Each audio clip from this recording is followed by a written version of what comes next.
Pero la tenemos aquí con nosotros, así que lo que nos queda es darle las gracias, la bienvenida al programa. Muy buenas noches, doctora. Buenas noches, Mávila. Buenas noches a todos sus televidentes. Bien, yo decía que usted se ha referido a esta decisión como una venganza. Explíquenos un poquito más para poner en contexto de lo sucedido a nuestros televidentes. Cierto, sí, me refería a una venganza porque esto no concibe, ¿no?, el fiscal interino que fiscales de primera instancia hayan investigado hechos de corrupción, ¿no?, de competencia de fiscalías de primera instancia, en la cual se veían vinculados, ¿no?, altos funcionarios como él, ¿no? Recordamos sus audios, ¿no?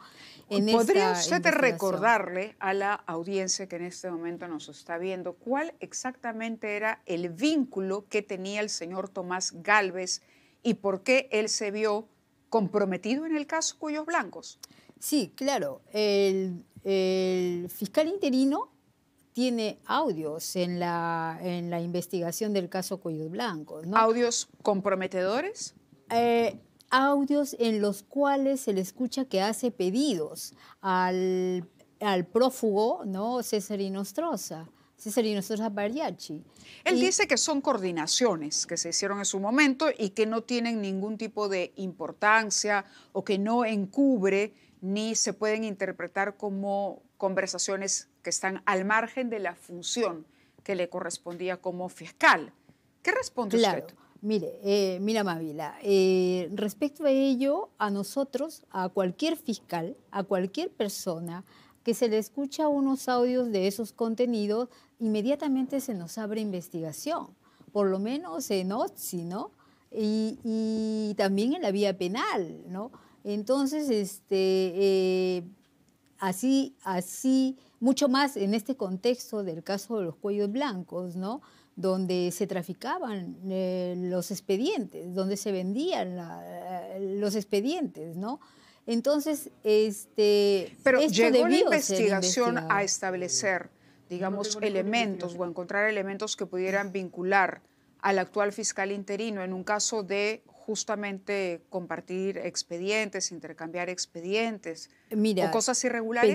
Pedidos que ¿De qué hace, tipo, por favor? ¿no? Por ejemplo, hace pedidos para en aquel entonces un fiscal provisional, ¿no?, un fiscal provincial, ¿no?, el fiscal de ese entonces, Walter Delgado, ¿no? Incluso hasta califica a la esposa, ¿no?, como que, y le pide a César Inostroza que le ayude cuando él estaba presentándose para un concurso de una plaza en el ex Consejo Nacional de la Magistratura. ¿Se puede, ¿no?, hablar ahí de tráfico de influencias? Se tendría que investigar, ¿no?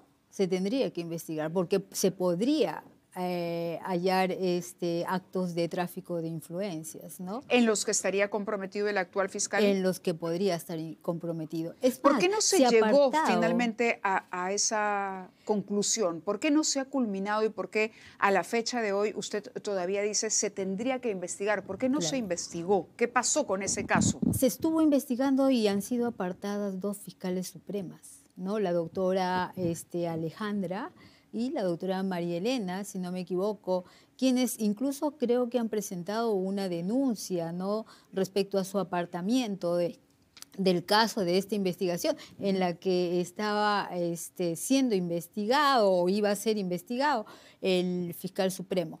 Eso es de competencia de una fiscalía, de fiscales supremos, no es de competencia de fiscales de primera instancia. ¿Me permite, por favor, un instante? Porque Tomás Gálvez se ha pronunciado precisamente sobre este tema que estamos abordando el día de hoy. Vamos a escucharlo y luego me gustaría también escuchar sus comentarios. Va bien. Yo no tengo ninguna investigación en el equipo Cuellos Blancos. Mi caso se archivó en el 2021 porque se determinó que no existía ningún elemento de convicción para sostener las acusaciones y en consecuencia se archivó. Yo no tengo ningún caso en Cuellos Blancos y menos puede ser venganza. ¿Usted retiró a las fiscales que estaban investigando eso? Sí, por incompetentes. porque no conocían la función. Y si venimos a hacer un buen trabajo, tenemos que clasificar a los fiscales, y si no conoces la función como un acto de gestión, retiras a los incompetentes. Usted nos dice, habría que investigar. Claro. Estaban los elementos, la investigación no concluyó, pero él habla de archivamiento. Él habla de una investigación, dice que se le fue archivada. No Sí. se sabe qué investigación, a qué investigación se refiere. Pero a la vez dice, ¿no?, que las apartó a las fiscales por incompetentes, ¿no? O sea, el mismo investigado aparta a las fiscales que estaban investigándolo, ¿no? Entonces eso es algo inconcebible, que un fiscal interino, ¿no?, aparte a las fiscales que están iniciando investigación. ¿Por qué abren investigación? Porque existen elementos suficientes de repente como para ser investigado, pero él las aparta. Y encima las califica de incompetentes. ¿Por qué el resto de la Junta de Fiscales Supremos no ha dicho nada? Bueno, eso tendríamos que preguntarles a ellos, ¿no? ¿Por qué no se pronuncian al respecto? Eso también porque la escuchamos nosotros. usted ahora, escuchamos también la reacción de los fiscales que integraban el equipo especial Lavallato, sí, que es otro de los equipos especiales desactivado. Escuchamos a Tomás Gálvez, ¿no?, hablando de que él tiene la prerrogativa y tiene toda la autoridad para tomar la decisión, cosa que es correcta, pero no escuchamos a los otros fiscales, que en su momento incluso apoyaron a los equipos especiales. Así es. Mávila, los equipos especiales se crean porque existe una necesidad de que esos casos sean investigados por un equipo de fiscales que se dediquen a esos casos que son complejos, ¿no?, para investigar. Crimen organizado, actos de corrupción, ¿no? Entonces esos casos no pueden ser investigados por fiscalías de delitos comunes. ¿Hay ¿no? intereses particulares o motivaciones políticas, usted diría, detrás de la decisión de desactivar estos grupos? Sí, por ejemplo, el interés de redistribuir esas carpetas, ¿no?, como te digo, a fiscalías de delitos comunes, ¿no? Si en los equipos especiales se necesita bastante tiempo, ¿no?, bastante análisis de estos casos, hay audios. No es que se trata solamente de una denuncia. ¿Se está buscando impunidad para algunos? Se está buscando impunidad y proteger la corrupción, ¿no? ¿Impunidad incluso para el propio fiscal Gálvez? Considero que sí, ¿no? Porque él debió apartarse y no apartar a las fiscales que estaban investigando hechos en el cual él se veía involucrado, ¿no? Entonces las apartó inmediatamente. ¿Quién tendría que cuestionar esto si es que realmente hay un conflicto ahí de intereses o un hecho irregular, el conflicto de ser investigado y tener claro el poder para destituir a quienes te investigan? ¿La Junta? ¿La Oficina de Control Interno del Ministerio Público? La Oficina de Control Interno, que también puede ahí abrir una investigación, ¿no? También la Junta de Fiscales Supremos, ¿no? Por eso le preguntaba, sí, por el silencio de la Junta de Fiscales Supremos. Yo no podría responderte por qué están en silencio. ¿Pero le sorprende? Y me sorprende, sí, ¿no? Yo, como dije en la entrevista en Horas de la Mañana, ¿no?, si no existiera ningún otro fiscal supremo probo, ¿no?, es comprensible ya que sea él el fiscal interino. Pero tenemos al doctor Pablo Sánchez, tenemos a la doctora Zoraida y tenemos también al doctor Villena Campana, ¿no? Entonces, si bien es cierto, tal vez por temas personales, la doctora Zoraida hemos visto, ¿no?, de que fue víctima incluso de apartarla del Ministerio Público, ¿no? El doctor Pablo Sánchez, de repente también por sus temas personales, pero tenemos al doctor Villavicencio Campana, ¿no?, quien podría asumir, y el fiscal interino actual apartarse, ¿no? de esas investigaciones y apartarse del cargo de fiscal interino. Cuando estalla el escándalo de los cuellos blancos, se acuña el término del hermanito por la forma en que se comunicaban estas autoridades, ¿no? ¿Usted siente que todavía hay vínculos, ¿no? ¿Hay hermanitos en el Ministerio Público o eventualmente en el Poder Judicial, en la Corte del Callao, por ejemplo? Definitivamente sí, todavía hay, lo vemos, han regresado, ¿no? Han regresado. ¿Se atrevería a mencionar quiénes, por ejemplo? Bueno, de todos los audios que hemos escuchado, ¿no? Todos hemos sido testigos de esos audios, ¿no? Que fueron... Pero claro, los audios había que esclarecerlos. No todos los audios, el contenido claro, automáticamente eran prueba de delito. Había que establecer en qué contexto se desarrollaba la conversación, cuál era el pedido o el favor que se solicitaba. Claro, ¿no? Incluso, Mávila, no solamente son los audios, que son una ¿Qué prueba... pasó con los audios que son al final? una prueba, que son pruebas contundentes, ¿no? Que también tenemos las declaraciones de los colaboradores eficaces, tenemos las declaraciones de los testigos protegidos, declaraciones de otros testigos, ¿no? Corroboraciones fehacientemente que se llegaron a conseguir en este caso, ¿no? El caso Cuellos Blancos era un caso sólido, por eso es que se han obtenido sentencias. ¿Cuántas sentencias? No tengo la estadística, el número exacto, pero se han logrado obtener sentencias. Incluso se logró sentenciar al fiscal superior del Ministerio Público, Carlos Sáenz, ¿no? Del Callao. Entonces, incluso está sentenciado Walter Ríos, ¿no? Entonces, no podemos decir de que Cuello Blanco no existe.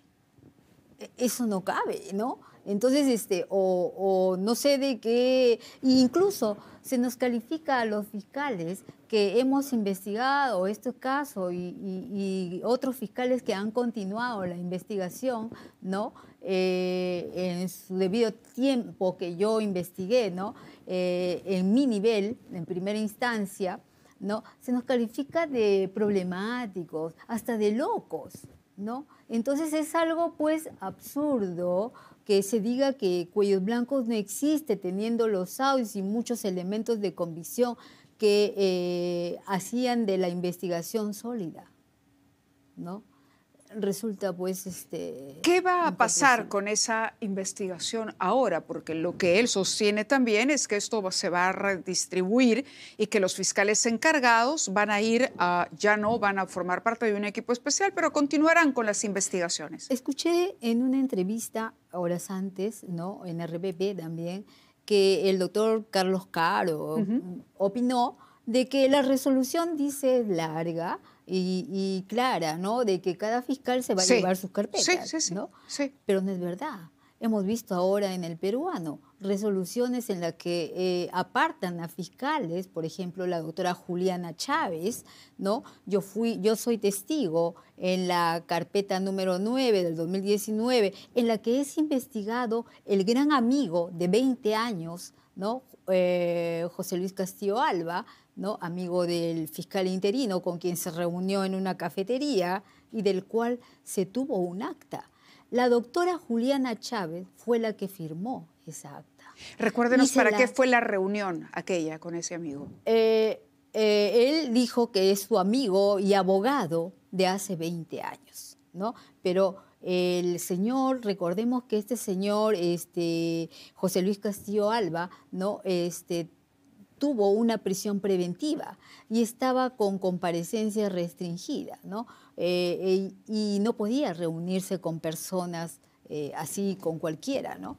Entonces, sin embargo, el fiscal interino, fiscal de la Nación interino, lo vemos en una cafetería, del cual fue público esa foto, ¿no? Y esa acta la firmó la doctora Juliana.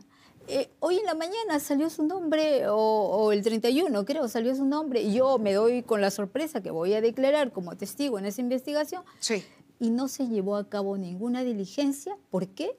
Porque había sido apartada apartada ella, claro. Eso retrasa la investigación, ¿no? Sí. Usted acaba de decir que esto está promoviendo o que es una decisión que tiene que ver con promover la impunidad. ¿Cómo calificaría en general la situación que ha enfrentado el Ministerio Público en los últimos meses, para no decir años? Motivo por el cual incluso se habla de la necesidad de una reorganización del sistema de justicia, motivo por el cual incluso el Congreso está trabajando una propuesta de reforma. Personas que están siendo investigadas, como los congresistas, como el fiscal interino, ¿no?, que ha tenido denuncias o que fue apartado, ¿no? ¿Pero es solo él? No, y otros integrantes, ¿no? No pueden participar en una reestructuración o reorganización del Ministerio Público, ¿no?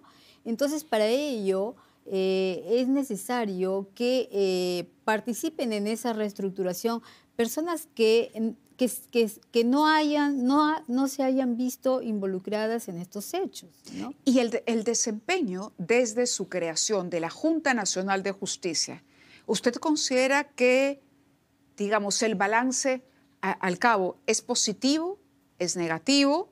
¿Esperaría más de la Junta?